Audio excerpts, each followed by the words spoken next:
Bonsoir mes amis. Salam alaikum.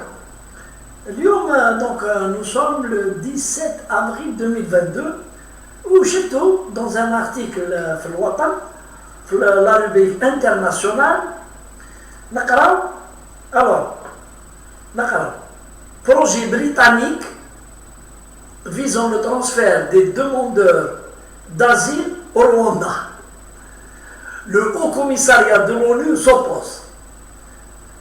Alors, il y a deux, 3 jours, donc, le jeudi passé, le Premier ministre de la Grande-Bretagne a signé une convention avec le Premier ministre du Rwanda afin que le Rwanda accueille tous les réfugiés, les demandeurs d'asile, les migrants haragin de façon irrégulière qui arrivent à rentrer à Londres et dont l'Angleterre n'arrive plus à savoir quoi faire avec. Il est obligé donc de leur assurer la bouffe, les mauvaises politiques. Les mauvaises politiques. Londres, c'est le seul pays, l'Angleterre, c'est le seul pays qui n'expulse pas les sans-papiers. Elle les laisse là-bas. Ils mangent, ils dorment, ils font les voyoutements, qu'ils les khadmou, qu'ils les sarko, qu'ils... Eh bien,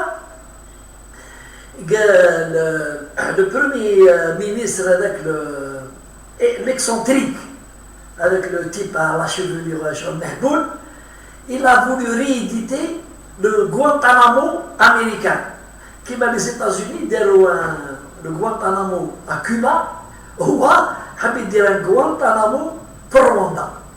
Bien sûr, contre de l'argent. Contre de l'argent, soit de l'argent aux dirigeants, soit une aide au développement, soit il y a quelque chose qui a poussé les Rwandais à accepter de recevoir ce que l'Angleterre considère comme une racaille de la tombe le Rwanda. Voilà.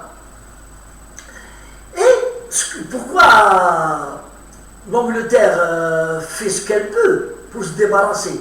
Elle a un nombre important de sans-papiers, de demandeurs d'asile qui ont été déboutés. Elle ne sait pas quoi faire. Et elle commence à pourrir la vie aux Anglais, comme aujourd'hui les Français souffrent de ce phénomène. Les Français, les vrais Français de souche, ils souffrent le martyre. Même les sans-papiers, les demandeurs d'asile, les Africains, ceux qui viennent de partout, y compris du Maghreb. Donc, ce qui m'étonne par contre, c'est que le Haut Commissariat de l'ONU s'oppose. De quel droit il s'oppose? De quel droit? Deux pays ont signé une convention entre eux de travail, une convention où le Rwanda aide la Grande-Bretagne. Voilà le délit. Où il est le délit? Mais, quand même, c'est une annonce, c'est un fait d'annonce, et on va voir ce qui va se passer dans les jours qui suivent. Moi, je vais vous dire, parce que le Haut Commissariat des droits de l'homme de l'ONU et de Bruxelles ne s'acharne que sur les pays faibles, les pays sous-développés. Mais quand il s'agit d'une puissance comme l'Angleterre, elle va revoir sa politique. Et ils vont faire un peu de baratin et ils vont dire c'est possible. Il faut bien les traiter, c'est-à-dire il faut leur ouvrir des camps au Rwanda, des camps, et nous, les droits de l'homme de l'Europe, de l'ONU, nous allons aller au Rwanda pour vérifier est-ce que ceux qui ont été transférés au Rwanda vivent décemment. Voilà. Une gaminerie. une gaminerie. Le principe, le fait de signer une convention pour transférer des êtres humains d'un pays où ils ont demandé l'asile politique à un autre pays d'où ils sont venus, l'Afrique. C'est une transgression, d'abord sur le plan moral. Sur le plan moral. C'est la Grande-Bretagne est en train aujourd'hui de payer ce qu'elle a fait durant des années, plus de 20 ans, de laxisme envers les gens qui venaient de partout vers l'Angleterre. Et la preuve, vous savez tous que les migrants viennent de partout dans le seul but d'aller où? Leur objectif, c'est la Grande-Bretagne. Ils ne veulent pas rester en France, ils ne veulent pas rester en Italie, ni en Espagne. Tous, ils convergent vers la Grande-Bretagne, où il y a donc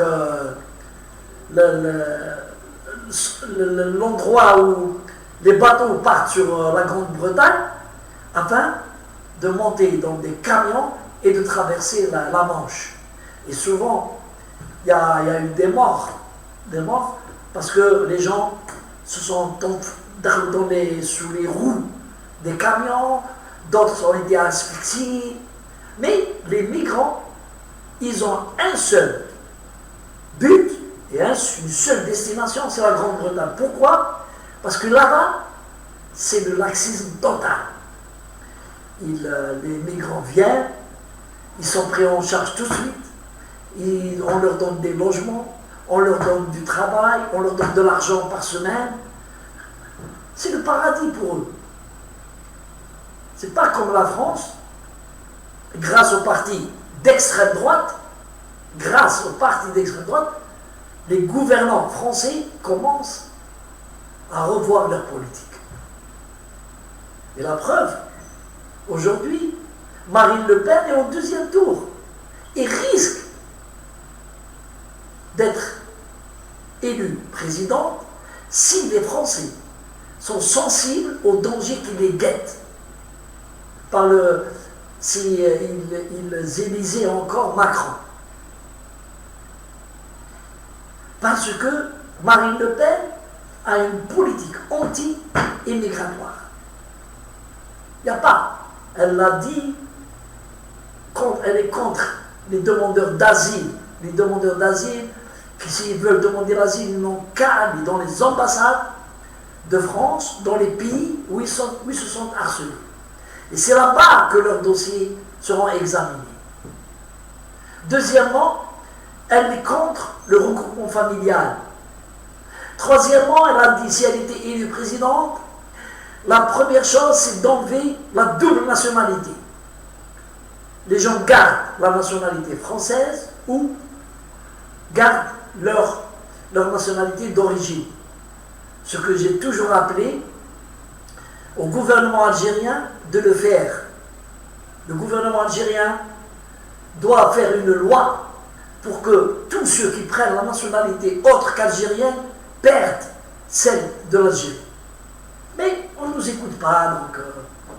et ben voilà, je vous ai posé un petit problème et nous allons le suivre, on va voir ce qui va se passer. Allez, merci.